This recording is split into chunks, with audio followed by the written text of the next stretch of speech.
Assalomu alaykum jigarlar. Samarqand mashina bozori o'z nihoyasiga yetdi. Bugun sanamiz 13-aprel 2025-yil. Mashinalarimizni aytib o'tib ketaman do'stlar. Bemalol telefon qilaverasiz, narxlarni kelishtirib beramiz.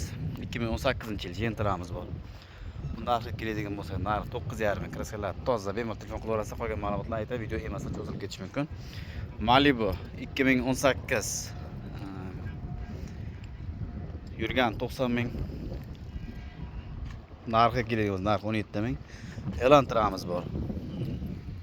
Kraskalar toza, yurgani 85 ming benzinda. Narxi buni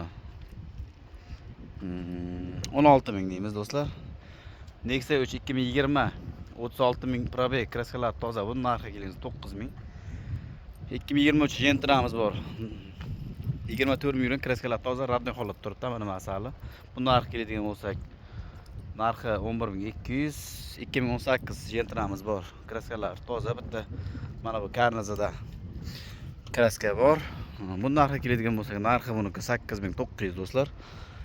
Trekkerimiz bor. Juda ham zo'r holatda bu ham. 2023 45 ming probeg, kraskalar toza buni ham.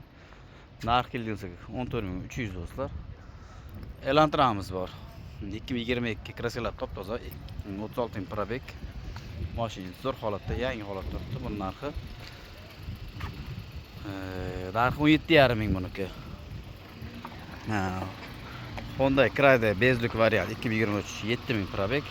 Kraskalar toza. Bu narxi keladigan bo'lsa, narxi 15 ming dollar.